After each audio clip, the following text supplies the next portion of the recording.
Buo ang suporta ng pamilya Soto kay Mayor Vico.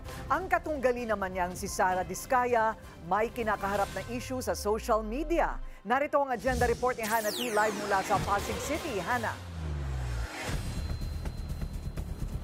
Corina, tama yan, no? Kani-kanina lang bumoto na si Pasig City Mayor Vico Soto sa Valle Verde 5 at ngayon naman nandito tayo sa May Bunga Elementary School, ilang meters away from Rizal High School Gymnasium kung saan opisyal na ika-canvas ng Pasig City LGU ang mga boto, actually a few minutes away from the closing of all the voting precincts. Buhos na ang pagdating ng mga botante dito sa paaralan.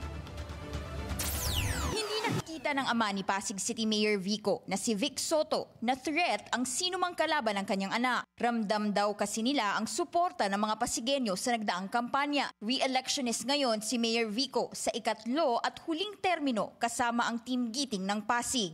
Maliit pa lang siya, desidido na siya talagang pag-aralan yung mga batas. As a matter of fact, kwentong ni Kuya L.A. niya, pinapag-aralan niya yung Constitution ng Pilipinas.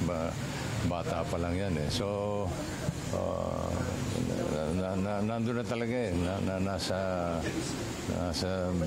dugo, dumadaloy sa kanya na. Una nang tinawag ng aktor si Mayor Vico bilang susunod na pangulo sa isang kampanya. Matagal pa raw bago yan mangyari, pero meron siyang isa pang pabirong pahiwatig. Tingnan na natin yung Giting ng Pasig, magiging Giting ng Pilipinas. Dalawa sila ng anak niyang si Danica na parehong bumoto kanina sa Valle Verde 5. Maraming salamat syempre dun sa mga sumuporta kay Vico at sa Giting ng Pasig since day one. First time naman bumoto ni Pasig City Mayoral candidate Sara Diskaya. Kaya naman masayang experience daw para sa kanya ang halalan ngayong araw.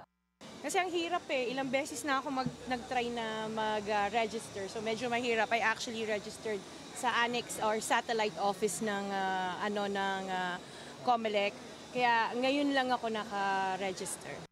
Pasado alas 10 kaninang umaga siya dumating dito sa Bambang Elementary School. Siya ang kilalang kalaban ni Mayor Vico. May kumalat na isang Facebook post kamakailan na tila mula sa isang youth support page para sa kanya. Laman nito ang linyang babawiin umano na Diskaya ang mga ginastos niya na umani ng halong reaksyon sa social media. Sagot ni Diskaya, tila black propaganda raw ito at wala siyang alam tungkol sa post. Naman ako greedy kasi nobody knows my personality eh. So siguro dun pa lang okay na ako. So yung babawiin, it's not in my vocabulary. Manalo man o matalo, masaya raw siya sa naging karanasan niya sa kampanya.